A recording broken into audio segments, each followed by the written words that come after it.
Добро пожаловать в новый день. Пятница, 10 января на календаре. Короткая неделя заканчивается, не успев начаться.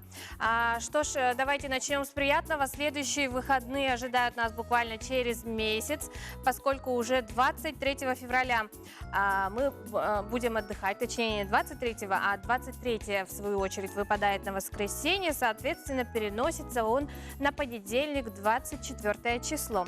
Аналогичная ситуация ожидает нас и в первый весенний праздник, понедельник, 9 марта, также будет официальным выходным у россиян. А сегодня в рамках нашей программы мы поговорим на следующие темы. Об изменениях условий назначения ежемесячных выплат.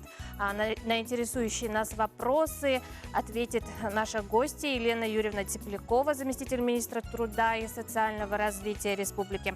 Также о новом международном проекте «Покорители холода» мы поговорим с организаторами, которые также ожидают сейчас своего захода в студию. Помимо того, что в Якутию съехались команды международных исследователей, итальянский журналист снимает репортаж о нашей республике, и он также сегодня появится в нашей студии.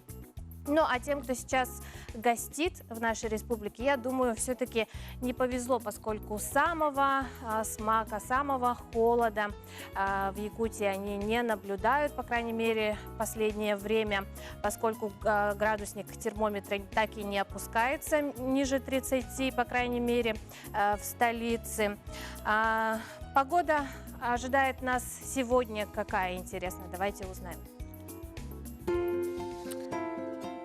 Сегодня в центральных Улусах в 6 часов утра температура воздуха составила минус 15, минус 25 градусов. Днем ожидается минус 15, минус 27. В Заречье минус 19, минус 29 утром, днем минус 16, минус 28. В Южных минус 10, минус 12 утром, днем минус 10, минус 16 градусов. В Вилюйских минус 18, минус 28 утром, днем минус 15, минус 22 градуса. В Нижнеленских минус 20, минус 30 утром, днем минус 26, минус 27.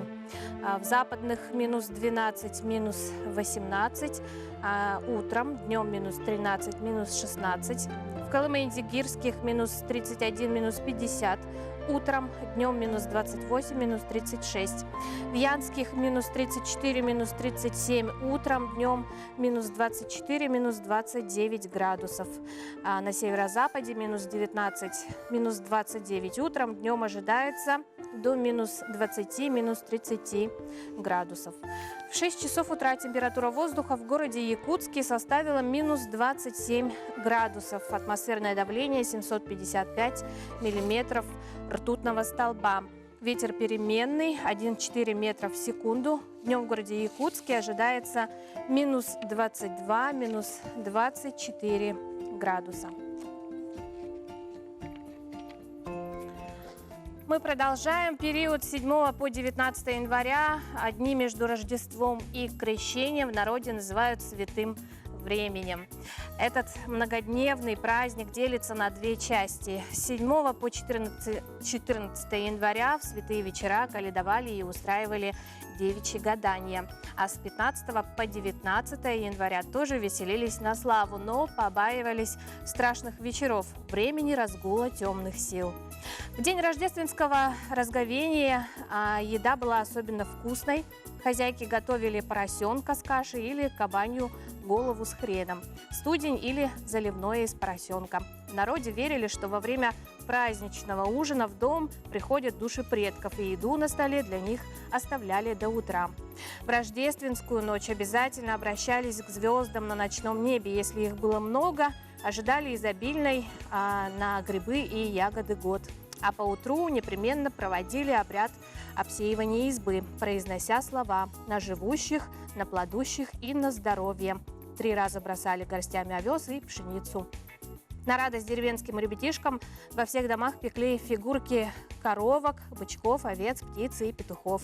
Ими украшали стол, окна и дарили каледующим. Каждая семья ожидала колядовщиков, готовила для них угощения и с искренней радостью слушала колядки.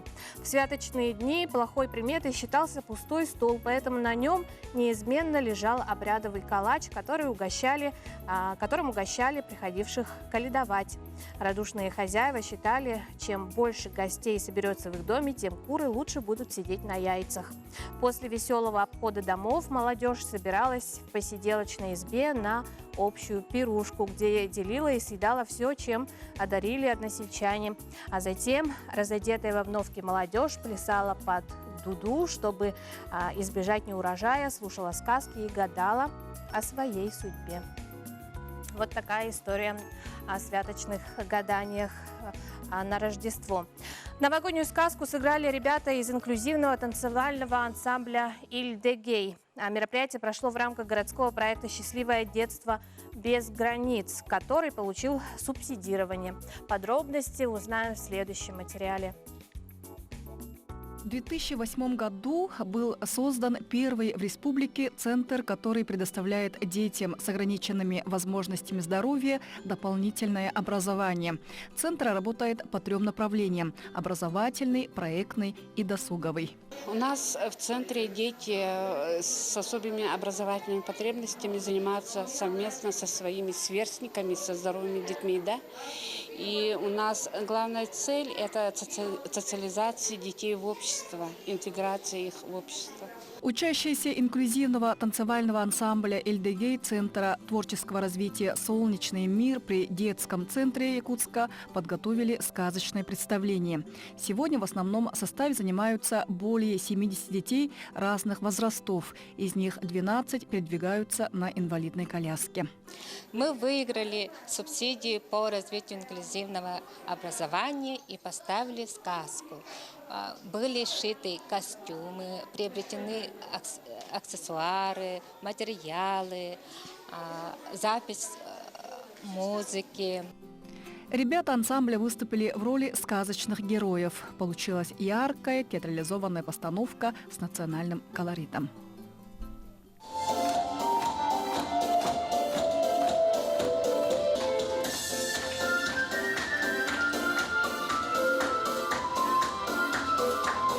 Мы готовились к спектаклю месяц, и нам было трудно учить якутский танец.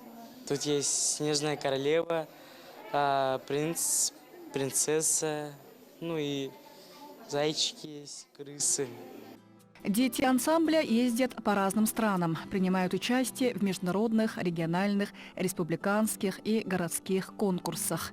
Коллектив дарит детям возможность быть самими собой, ощущение абсолютного счастья и радости от аплодисментов и зрительского признания. Наталья Колесова, Евгений Рязанский. Новый день.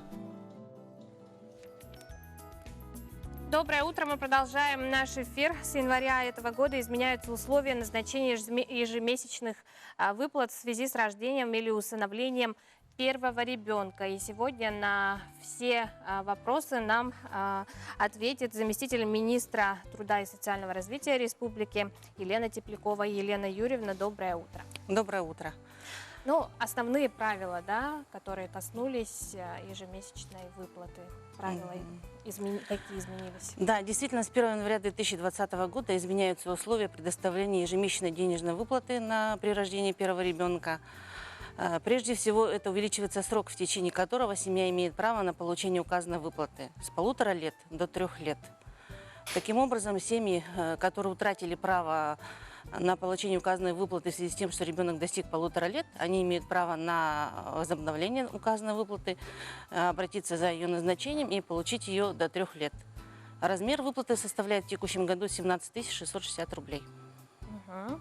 А семьи, у которых утрачено, да, до 1,5 лет, которым назначалась ежемесячная выплата, они могут возобновить, да? Да, могут возобновить и получать ее до достижения ребенка возраста 3 лет. А сроки ежемесячной выплаты также изменяются? Сроки, я уже сказала, что с 1,5 лет до 3 лет, прежде всего, да. Также увеличивается среднедушевой размер семьи для получения указанной выплаты с полуторакратного размера прожиточного минимума до двухкратного. В текущем году двухкратный размер прожиточного минимума составляет 36 220 рублей. Соответственно, если у семьи доход меньше указанной суммы или равен ей, то они имеют право на получение указанной выплаты. Куда можно обратиться семьям с детьми? Ну, оформить указанное пособие можно обратиться в управление соцзащиты по месту жительства, в многофункциональные центры предоставления государственных и муниципальных услуг, а также на единый портал госуслуг в электронном виде. Какие документы нужно предоставить? Ну, прежде всего, это заявление, свидетельство о рождении ребенка. Ну, паспортные данные, все это как бы необходимо представить. Какие еще меры поддержки предполагаются? Ну, с прошлого года, вот 2019 года, принято достаточно много мер дополнительных относительно поддержки семей с детьми. Это прежде всего единовременная денежная выплата при рождении первого ребенка, независимо от дохода семьи. В этом году эта выплата составляет 35 320 рублей. При рождении второго ребенка дополнительно 30% региональный материнский капитал. От федерального материнского капитала в текущем году выплата 139 985 рублей. И при рождении третьего и последующих детей, как я уже сказала, до 3 лет указанная выплата продлена. Тоже ежемесячная выплата 17 660 рублей ежемесячно. По итогам 2019 года более 9 тысяч семей у нас получили указанные выплаты. Вот. И поэтому как бы, вот, это что касается дополнительных мер поддержки, которые были приняты в 2019 году. А какая-то статистика ведется? Сколько человек получили в прошлом году? И насколько с началом этого года, да, уже зафиксировано? Да, ну, как я уже сказала, более 9 тысяч семей получили указанные выплаты. При рождении первого ребенка это 3300 семей. При рождении второго ребенка 2480 семей. И 3600 это при рождении третьего и последующих детей. Ежемесячная выплата до 3 лет. Какие, Елена Юрьевна, какие планы у министерства на новый 2020? Ну, мы надеемся на результаты национального проекта «Демография» все-таки повысить рождаемость. Несмотря на то, что в республике естественный прирост положительный, да, все-таки прежде всего национальный проект «Демография», в частности финансовая поддержка семей с детьми, направлена на увеличение рождаемости, ну и непосредственно финансовую поддержку семей при рождении детей. Что ж, Елена Юрьевна, спасибо вам за участие в нашей программе. Желаем вам плодотворной работы, отличного дня сегодня. Спасибо. Спасибо. Ну а мы продолжаем. 10 января лунное затмение произойдет. Это будет день исполнения желаний. Лунное затмение в знаке Близнецов произойдет 10 января в 22:10. Случится это по московскому времени. Придет конец беспокойству, которое всегда сопутствует неизвестности и ожиданию предвещения перемены и начала нового периода. В отличие от солнечного затмения, лунное оказывает воздействие на людей через эмоциональную сферу, изменяя их чувства, восприятие и реакцию на происходящие события. Способность пребывать в спокойном и уравновешенном состоянии, испытывать чувство счастья, несмотря ни на что. В это лунное затмение следует быть осторожным при взаимодействии с другими людьми, не общаться с теми, кто настроен против вас и всего мира, ругается, провоцирует, сеет вокруг себя негатив и эмоционально неуравновешен. Дурной пример заразителен. Избегайте критики, осуждения, распространения слухов и непроверенной информации, особенно если она касается не вас самих. Приводите в порядок мысли, не позволяйте воображению рисовать мрачные картины и пресекайте внутренний диалог, который навязчиво звучит у вас в голове. Пусть ваша речь будет спокойной, неторопливой и размеренной. Обдумывайте слова, прежде чем произнести их вслух. А общие рекомендации для лунного затмения следующие. Не начинайте ничего важного, а лучше бездействуйте. Находитесь в помещении, желательно не ложитесь спать в пик затмения. Не подвергайте себя опасности и риску, не конфликтуйте и держитесь подальше от неуравновешенных людей. Отслеживайте свои эмоции, пребывайте в спокойном, расслабленном состоянии. Луна в этот день обладает огромной силой и потенциалом, способным материализовать ваши желания. Поэтому в пик затмения создавайте намерения, связанные с вашими чувствами, эмоциями и внутренним состоянием. Сделайте для себя установку на радость и на счастье. Далее посмотрим небольшой опрос. Поздравляю всех своих родных с наступившим Новым годом, желаю счастья и желаю всего доброго утра всем телезрителям. С добрым утром, телезрители. Пусть ваш новый день начнется с хорошего настроения. Поздравляю с наступившим Новым годом. Особенно вас, утренние телезрители. Желаю всего хорошего. Будьте такими же хорошими. От всей души поздравляю всех якутян с наступившими новогодними праздниками. Желаю удачи в новом году, здоровья крепкого, якутского, как алмаз. И счастья, конечно же, в личной жизни, у кого-то в семейной жизни. А своим родным всем привет большой семье Шамоевых. Доброе утро. Поздравляю всех с Новым годом и желаю замечательного дня. С Новым годом, жители Якутска. Мы желаем вам счастья, здоровья и вообще всего самого наилучшего. Поздравляю всех с наступившим Новым годом. Желаю всем счастья, здоровья, удачи и успехов в жизни. Утренним жителям тоже добра и здоровья. Я хочу передать привет своей маме, своей бабушке, дедушке. И поздравляю их с наступившим Новым годом. Вот у меня такой колпак новогодний. Как раз поздравляю. С добрым утром. С Новым годом. Моим родным, всем, кто меня знает. Утренним телезрителям, что бы вы хотели пожелать? Доброго дня и всего наилучшего. Дорогие телезрители, спасибо, что вы с нами. Это программа «Новый день».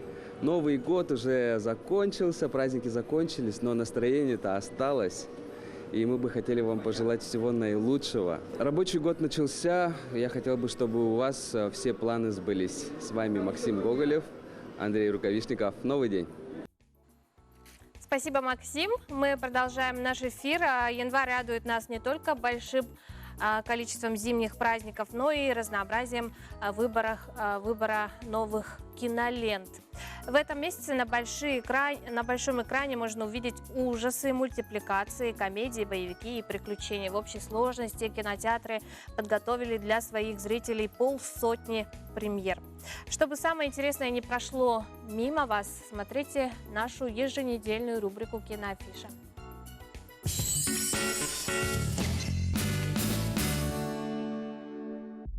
Поставь новую кассету. Смотрите сегодня в кинотеатре «Лена» премьеру фильма «Дело Ричарда Джуэла». Произнеси следующее в телефон. В парке столетия Олимпиады бомба. У вас 30 минут.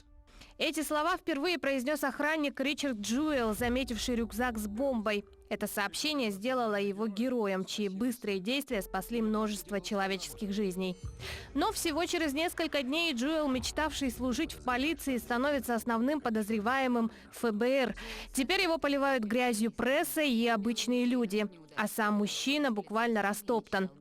В печать.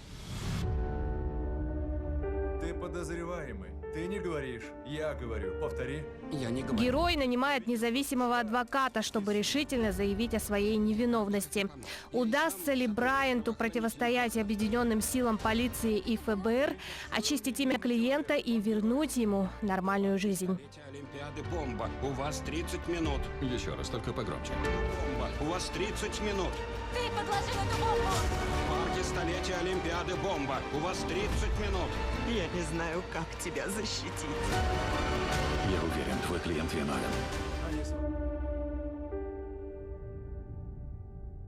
Юренька, расскажи, пожалуйста, почему ты решила помочь этому существу? В какой момент ты начала чувствовать к нему симпатию, привязанность? Также смотрите сегодня премьеру российского фантастического блокбастера. Продолжение позапрошлогоднего фильма Федора Бондарчука «Притяжение», собравшего солидную кассу и сделавшего Александра Петрова новой звездой российской кинопромышленности. Внимание всем патрулям! Разыскивается Юлия Лебедева. Напомним, Бондарчуку помимо этого принадлежат фильмы «Сталинград», «Девятая рота» и «Обитаемый остров». Откуда сигнал центральный? События фильма продолжаются сразу после финала первой части. Юлия после контакта с инопланетной силой обнаруживает в себе странные способности. Ежедневно с отцом-генералом под строгой охраной она проводит по несколько часов в исследовательском центре под присмотром врачей, инженеров, психологов и ученых. После очередного сеанса ее неожиданно похищает старый знакомый, возлюбленный инопланетянин по имени Харитон. Он сообщает Юле, что к Земле приближается инопланетный корабль, сила и технологии которого поистине огромны. Чтобы спасти планету от гибели, всем придется сплотиться перед новой угрозой. А я помогаю немного. Ну, помогал уже лет на 8. Вместе сидеть будем. Здравствуйте, агент Стерлинг. Музычку. Жизнерадостный супершпион Лэнс Стерлинг с удовольствием каждый день спасает города и страны. А хмурый Уолтер Беккет отгораживается от всех во вселенной собственных изобретений. Но неожиданные события заставляют таких разных людей стать напарниками, которые вынуждены проявить все свои способности в совершенно новом ключе и отправиться на выполнение миссии по спасению мира. Посмотреть на тебя? Я не могу не смотреть на тебя, Уолтер! Желаем вам отличного настроения и приятного просмотра. Доброе утро, мы продолжаем. Предлагаю провести отличные выходные в кинотеатрах, потому что премьеры действительно достойные, на мой взгляд. А я хочу напомнить вам про наш WhatsApp номер 8 914 279 2262, на который вы всегда можете отправить вопросы нам и нашим гостям. Все интересующие вопросы, поздравления, пожелания отправляйте, посмотрим и зачитаем. Уже несколько столетий прокуратура является одним из главных гарантов соблюдения законности в нашей стране. В надежде найти защиту сюда приходят люди с совершенно разными проблемами, бедами, от коммунальных неурядиц до крупных финансовых потерь, от мошенников. 12 января отмечается День работника прокуратуры Российской Федерации. В связи с этим рада представить вам прекрасных дам.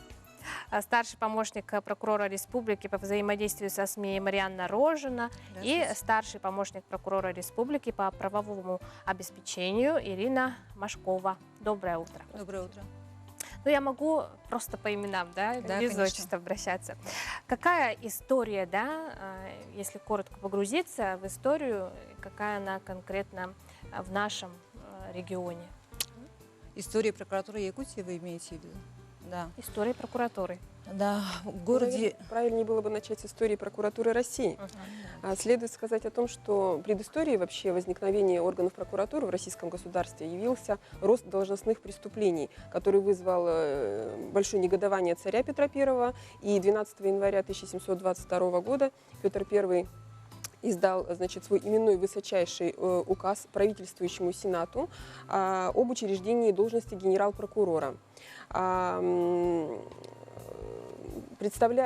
данную должность был назначен известный государственный деятель граф Павел Иванович Ягужинский. И представляя его Сенату, сенатором, Петр I сказал: «Вот око мое, коим я буду все видеть». Эта же мысль нашла, значит, в дальнейшем свое воплощение в следующем указе Петра уже о должности этой генерал-прокурора. Да? Значит, в этом указе Петр I, значит, изложил такую фразу: «И понеже сей чин, яко око наше истряпчи о делах государственных». То есть вот в этой фразе была заложена суть органов прокуратуры, которая, в общем-то, присутствует в нашей деятельности и по настоящее время. Этот указ определял правовой статус созданного органа. В частности, он предусматривал надзор за Сенатом. Прокуроры должны были выполнять роль защитников невинности, взыскателей наказания. В качестве задач на органы прокуратуры возлагалось уничтожение или ослабление зла, происходящего из беспорядков в делах, неправосудие, взяточничество и беззаконие. 298 лет уже прошло. Да. 298 лет прокуратуре России и Якутии, да, мы знаем? Ну, в городе Якутске должность уездного, затем областного стряпчего блюстителя законности была основана в том же 1722 году. И во второй половине XVIII века прокурорский надзор также был основан в губерниях и уездах. В 90-х годах XIX века должность прокурора стала принимать более важное значение. В частности, прокурор стал руководить следствием, поддерживать обвинения в суде, контролировать исполнение приговора. Послереволюционные переломные времена прокуратура была упразднена, однако вновь образована уже в 1922 году. И на должность первого прокурора Наркома юстиции Якутской АССР был назначен Стефанюк Александр Дмитриевич. Всего за время существования республиканской прокуратуры, в том числе Якутской АССР, на должности прокурора было назначено 20 прокуроров, в том числе такие как Каратаев Николай Нифонтович, Колмогоров Василий Васильевич, Полятинский Николай Егорович, Мельников Николай Васильевич, Подласенко Анатолий Анатольевич. А основные направления деятельности на сегодняшний день какие? Ну, следует сказать о том, что целью деятельности органов прокуратуры является обеспечение верховенства закона, единства укрепления законности, интересов общества и государства. В этой связи задачами органов прокуратуры является реализация возложенных на нее функций. Функции органов прокуратуры можно условно подразделить как на надзорные, так и иные. К числу надзорных функций относится надзор за исполнение законов федеральными органами исполнительной власти, органами власти субъектов, органами местного самоуправления, коммерческими и некоммерческими организациями, органами службы судебных приставов, администрациями учреждений исполнения наказаний и так далее, а также защита прав и законных интересов граждан. К числу ненадзорной функции относится государственное обвинение, обеспечение участия прокуроров в гражданском арбитражном процессе, ведение государственной и ведомственной правовой статистики. А также в 2016 году с принятием федерального закона об основах системы профилактики органы прокуратуры вошли в число субъектов профилактики преступлений и правонарушений, которые в частности реализуются в том числе посредством правового просвещения и правового информирования населения. А о штате сотрудников что можно сказать? Да, прокуратура Республики Саха-Якутия состоит из 35 прокуратур городов и районов, 2 специализированных прокуратур по надзору за соблюдением предохранного законодательства, а также по надзору за соблюдением законов в исправительных учреждениях аппарата прокуратуры республики, в которых работает 295 оперативных сотрудников прокурора, а также около 80 федеральных государственных гражданских служащих. Ну и говоря о деятельности прокуратуры, конечно, я бы хотела дополнить Ирину, что основными направлениями деятельности прокуроров, конечно же, является защита прав, свобод и законных интересов граждан, общества и государства, где в 2019 году прокурорами выявлено свыше 63 тысяч нарушений закона. Что ж, я думаю, у вас есть отличная возможность, вы хотели бы поздравить своих коллег наверняка, да, с наступающим днем? Да, конечно. В связи с 298-й годовщиной прокуратуры Российской Федерации позвольте поздравить коллег с нашим профессиональным праздником, пожелать вам тепла, уюта, семейного благополучия, поскольку семья, конечно же, имеет очень важное значение в нашей жизни. Пожелать вам здоровья, счастья и удачи. Марианна, Ирина, огромное вам спасибо за участие. С наступающим вас праздником. Спасибо. Спасибо.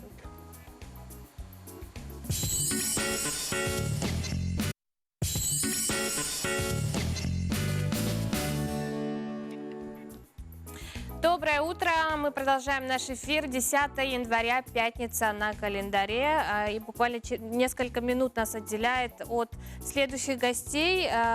В нашей студии появятся Герман Арбугаев и Вячеслав Ипатьев. Расскажут нам о международном проекте «Покорители холода». Но будет это сразу после свежего выпуска новостей. Оставайтесь с нами.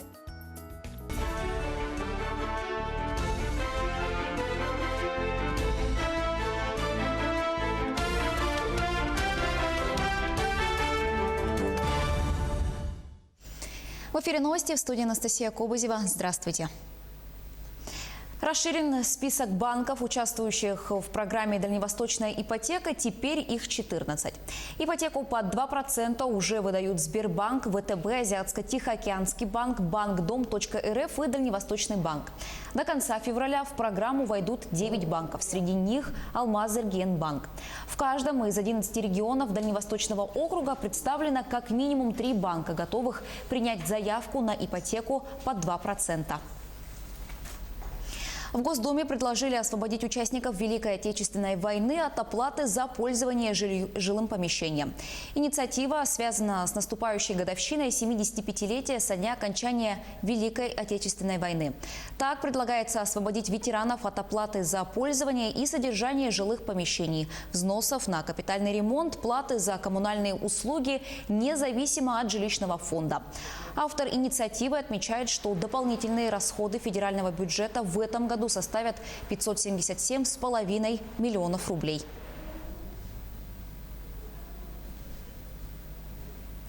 Сегодня начнется сбор заявок для участия в программе «Земский учитель». В этом году Министерство образования и науки республики утвердило 19 вакансий.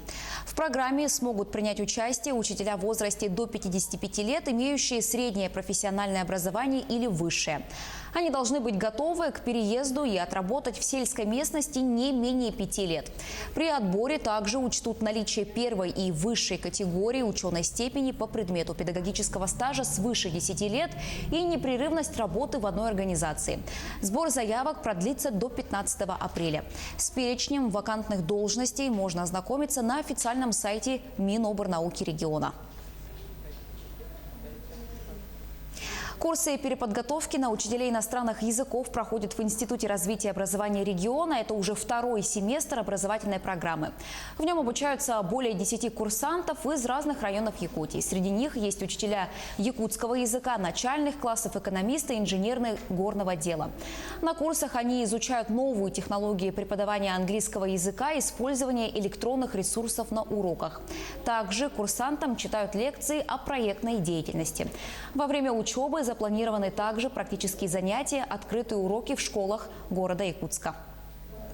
Обычно проходят 3 сессии, и по окончании каждой сессии они сдают экзамены. Ну и в самом конце это они защищают итоговую квалификационную работу. То есть выпускную квалификационную работу пишут и защищают диплом. Основной упор, конечно, делаем на язык. Очень углубленно изучаем язык и также упор делаем на методику преподавания языка. Это основной предмет в нашем курсе. Оставайтесь с нами, не переключайтесь.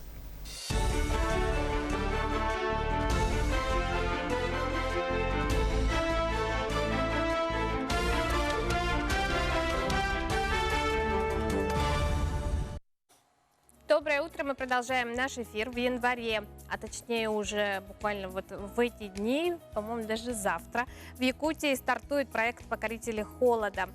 Команды международных исследователей будут изучать нашу республику, чтобы ответить на главный вопрос.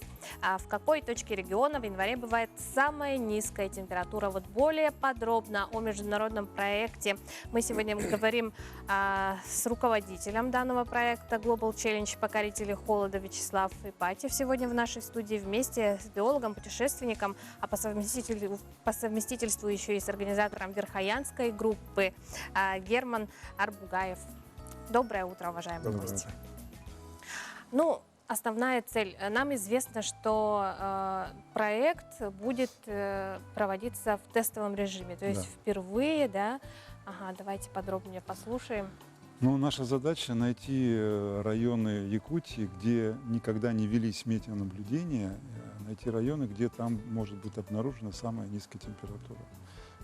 Потенциально два таких района в Якутии. Это известный Верхоянский район и Аймиконский район. Но мы знаем там данные, которые берутся на метеостанциях. Метеостанция Тамтор, Аймикон она звучит, и там температуру все время выдают как аймиконская температура, да? И метеостанция Верхоянск, старейшая метеостанция в Якутии. А мы будем наблюдать в тех районах, где не было никогда метеонаблюдения. Они на достаточно большом удалении от этих точек находятся. Порядка 200-300 километров. И по данным космических спутников, это как раз те зоны, где аномальные явления, вот именно сгущение температуры. И мы сейчас должны это подтвердить наземными измерениями температуры. Вот чем и будут заниматься экспедиции. Они в стационарных будках метеорологических, стационарными термометрами, поверенными по специальной методике, будут замерять искать эту самую низкую температуру. Вот смысл этого проекта. А экспедиции уже отправляются завтра, да? Если Нет, они 12 января мы выезжаем из Якутска. Да, 12 января. Завтра они все прилетают, а 12 мы стартуем из Якутска. Ну, интересно, кто эти участники, что это за люди и откуда? Ну, в тестовом режиме у нас была задача привлечь как можно популярных корреспондентов и блогеров. И у нас участники, один у нас участник из Узбекистана, поэтому проект уже, можно сказать, международный. Вот. Это Илья Воскресенский, он известный блогер, у него больше 400 тысяч подписчиков. Вот. С Ильей едет Павел Матвеев, тоже известный блогер, у него больше 200 тысяч подписчиков. Да? Они едут в Аймиконскую часть исследовать. А с Германом в Верхоянскую часть едет Наталья Белякова, она маркетолог туризма, советник управляющего Ростуризма Дагузовой, и она и журналист, телеведущая. И с ним едет известный корреспондент, фотограф тоже, Константин Чалабов. Это вот Верхоянскую группу с Германом едут район. Вот 4 участника. А как распределялись участники? Кто в какую группу? Это по желанию было? Ну, это, скорее всего, было по желанию, да, самих участников. Вот Наталья Белякова, она хорошо знает Германа, она уже здесь была. Она говорит, я хочу ехать с Германом. Ну, вот с Германом выпала и доля такая ехать в Верхоянскую часть. Ага. А остальные участники уже бывали в нашей республике? Кроме Натальи не было никого. Да, Наталья вот уже третий раз приедет в Якутию. И сколько дней продлится экспедиция? Где будут проживать участники? Чем питаться? Ну, экспедиция будет продолжаться 8 дней, а где будут находиться они и как они будут питаться, лучше Герман расскажет. Ага. Ну, доброе утро, уважаемые телезрители. Значит, я хочу сказать, что проект очень интересен. Действительно, это такой тестовый, многообещающий проект. Вот. Тщательно готовимся к этому. Хотим сделать акцент на том, чтобы оборудование, палатки, вот, именно палатки, это вот местного производства наше, именно вот по принципу автоодеяла, вот, который на машине делается, вот такое стеганое будет, это, значит, хатутен у нас изготовили. Ну и учитывая опыт, значит, оленеводов, северных жителей, что самое главное, это печка и палатка. Печка длительного горения, вот пашихонки такие есть модели, их использовать будем. Ну и, конечно, в холода главное это, конечно, питание. Должна быть белковая пища. Все мы знаем, на севере без белковой пищи нам холодно. Поэтому вот питание мы решили сделать полностью, значит, основываясь на базе нашего комплекса Чучур-Муран. Мы имеем опыт производства сыровяленой оленины, различные заморозки будем делать, вот, потому что самый лучший консервант – это холод. Поэтому замороженные продукты, все мы знаем, что такое замороженные продукты, они всегда сохраняют вкусовые качества. Ну и самое главное, конечно, это строганина у нас будет. В общем, мы нашим гостям хотим показать всю нашу северную национальную кухню. Вот, поэтому меню у нас такое разнообразное. Да, каждый день фаршированные караси будут замороженные, пирожки, значит, с рисом, с мясом, да, вот, рыба, оленина, жеребятина, печень будем строгать, значит, вот, собственно говоря, еще интересно, якутскую лапшу сейчас быстрого приготовления тут начали делать, и вот нам тоже для дегустации якутскую лапшу Для предоставили. тестирования, да. Ну и, Всё собственно, местное, да, да? собственно, опыт экспедиции моей вот, ну, в Арктику показал, что лучшие кухлянки, меховых штанов и значит, малахая нету. Потому что это вот оленья одежда из вот оленья, значит, шкур. Мы в этот раз берем. У нас и спальные мешки из оленьих шкур, и кухлянки. Значит, самое главное, потому что это, конечно, надеемся на то, что все-таки в крещенские морозы по многолетним наблюдениям метеорологов, что где-то в середине января все-таки минус должен быть. Прилично. Самый минус. Ну вот недавно наш проводник Спиридон Шишигин звонил, вот с моей группы, с Верхоянской точки, который у нас проводником будет. Ну вот он дня 3 тому назад звонил, там было 54. А до Нового года, вот когда у нас тут было минус 45, минус 47, там было минус 58. Но опять-таки это по его термометру. Да. Ну, вот, поэтому термометры, вот Вячеслав Георгиевич правильно сказал, они калиброванные, там погрешности есть, но незначительные. Они учитываются. Да. Ну и верно будем выезжать на оленях с проводниками, с верхоянскими местными оленеводами. Ну, в общем, должно быть интересно. И как вот с космического снимка показывают, что вот эти темные точки низкотемпературные, вот эти темные точки постараемся объехать, да? Да. Посмотреть и уже такими мобильными термометрами, цифровыми. Ну, собственно, вот так. А поход будет пешим, да? На Поход чем будет добираться? передвижение где-то пешком, допустим, до метеоплощадки от лагеря дойти. А так будем выезжать с помощью проводников на оленях, на снегоходе, веерно выезжать. Всеми способами и путями, да? Да. Ну и постараемся еще свободное от замеров времени проводники и я буду помогать экзамены на выживание. Растопить печку, расколоть лед, заготовить лед, значит, ну и где-то, может, и на подледную рыбалку поедем. В общем, такие планы. Герман Прокопьевич, Вячеслав Георгиевич, огромное вам спасибо за участие в нашей программе. Удачного проведения экспедиции. Мы будем ждать вас в студии, может быть, по ее окончанию вместе с участниками. Приходите, будем рады. Спасибо. Отличного дня. Ну а у нас небольшая пауза. Оставайтесь с нами.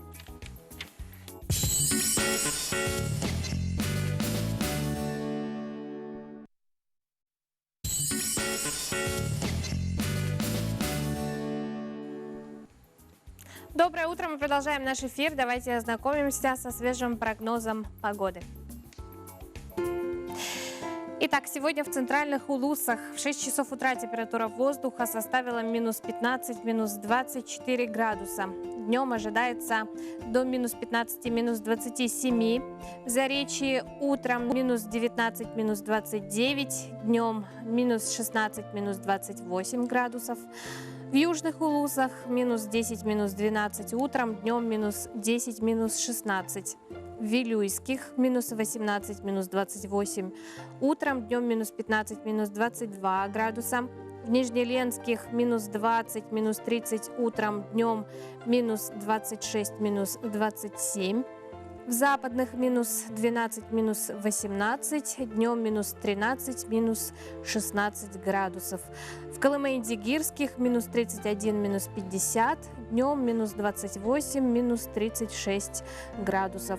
В Янских минус 34, минус 37 утром, днем ожидается до минус 24, минус 29 градусов.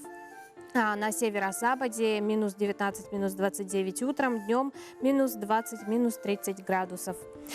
В 6 часов утра температура воздуха в городе Якутске составила минус 27 градусов, атмосферное давление 755 миллиметров ртутного столба, ветер переменный 1,4 метра в секунду, днем в городе Якутске ожидается минус 22, минус 24 градуса.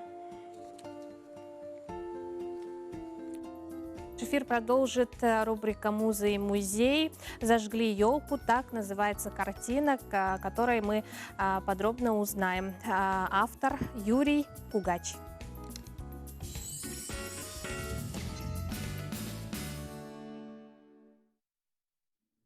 Волшебство Нового года складывается из тысячи мелочей. Это и запах мандаринов, запах елки, это семейные традиции, это как такая праздничная суета и, конечно же, ожидание чуда и чего-то хорошего. И вот в картинах художников Новый год, он разный, но у всех в картинах есть одно общее начало. Это, конечно, радость, мир и счастье. Вот также на картине художника Юрия Петровича Кугача «Зажгли елку» мы видим ощущение предновогоднее такое, ощущение ожидания чего-то хорошего, ощущение чуда предновогоднего. И сразу вспоминаются строки и песенок про Новый год, и стихи советской поэтессы Елены Благининой, что за елка это диво, как нарядно, как красиво. Огоньки зажгли на ней сотни тысяч огней. И в картине стоят дети, замерев у елки в ожидании какого-то чуда, разглядывая игрушки. Их завораживает этот цвет, гирлянд. И, кстати, сказать, что все посетители музея никогда не обходят эту картину. Они всегда возле нее останавливаются и также замирают, как и дети в этой картине. Начинают разглядывать в тишине эту елку и эти игрушки советских времен. Картина написана в 1974 году. И это наше детство, такая ностальгия по детству, по этому празднику. И чем удивителен этот художник Юрий Кугач, он писал очень правдиво, очень реалистично и проникновенно. Его работа находится во многих музеях нашей страны. Он является большим патриотом, и вот он стоял на пути развития реалистической живописной школы. Ну, Адальберта дадим поговорить. Доброе утро, мы продолжаем. Сегодня в нашей студии замечательные люди, просто друзья, путешественники и журналисты, можно сказать. Веселые ребята — это Андрей Шкутник из Москвы и Адальберто Буцин Доброе утро. из Италии. Доброе утро, Адальберто. Доброе утро. Андрей, ну расскажите, в ярких, желтых... Parlateci un po' in quei brillanti colori gialli, come le vostre maglie. L'impressione, sì. Beh, inizio dall'inizio. Inizio Sì, sì, sì. Allora, il primo viaggio che ho fatto, Первое devo путешествие, ringraziare которое я Andrei, сделал, я должен Transsiberiana. поблагодарить меня. Мы проехались по Транссибирской магистрали da Mosca a Ulaanbaatar. из Москвы в Улан-Батор. Это было в 1996 году, по-моему. E dal finestrino del treno, mentre guardavo И с окошка tutta la Russia, mi поезда, sono innamorato когда я della видел всю Россию, 96 год, я влюбился в эту прекрасную страну, вашу замечательную. E così ho detto, sarebbe bello farla in macchina perché ci si И può сказал я fermare себе, da tutte le надо parti. ее проехать на автомобиле обязательно. E quindi questa qui è la 14ª volta che И vengo вот in Siberia. 14-й раз, как я приезжаю в Сибирь, на Дальний Восток Российской Федерации. E la Yakutia, quando sei stato la prima La volta? Yakutia sono stato nel 2008 che ho fatto Yakus Magadan con А в Якутске я второй раз, я в 2008 году, его самая любимая машина это наш УАЗик Буханка, как мы ее называем. Вот он на Буханке в 2008 году проехал от Якутска до Магадана зимой, туда-обратно. И сейчас мы решили вернуться, чтобы еще раз прочувствовать ваши морозы, хотя мы в лето попали, как я понимаю, потому что у вас... Да, действительно, очень тепло. Да, и мы очень переживаем из-за этого, что мы хотели все-таки минус 50 ощутить. Вот. И, конечно, мы замечаем, что Якутск, Адальберто мне об этом говорит каждый день, преобразился невероятно. Это стал красивый город, который намного красивее многих городов в Италии. Вы большие молодцы. Detto che Yakutsk è diventata veramente bella dai confronti del 2008. Non è niente da invidiare a tantissime città europee, ecco, c'è tutto veramente. Многие европейские города должны с вас брать пример. А Адальберто прямо помнит, каким был Якутск 20 лет Adalberto назад. si ricorda come era Yakutsk Sì, mi ricordo poco 12 perché è tutta trasformata quasi. No? Говорит, вот честно помню слабо, потому что не могу найти похожих мест. Я какие-то, вот мы видим какие-то, может быть, деревянные дома, которые еще остались стоять. Площадь Ленина, естественно, Владимир Ильич там стоит до сих пор. Но, конечно же, эволюция и изменения в Якутске, они колоссальные. Poi quello che è importante dire soprattutto che l'ospitalità delle И, конечно, надо отметить это невероятное гостеприимство населения Якутии, улыбки, всегда готовы прийти к нам на помощь. Мы снимаем простой репортаж о жизни простых людей. Вот на Камчатке были... Андрей, да, вот я как раз хотела таки спросить, вы вместе приехали, чтобы сделать сделать фильм, теплый, хороший фильм о том, как живут люди в каждодневной своей жизни. Мы как раз таки вот сейчас на экранах видим фотографии, да, среди них есть люди, которых вы встречали, то, Хочу сказать, что вот из Нерюнгри до Нижнего Бестяха в поезде, в вагоне-ресторане мы познакомились с замечательными людьми, хотим их поблагодарить, Елизавета и Олег. И на следующий же день мы уже ехали по реке Лена.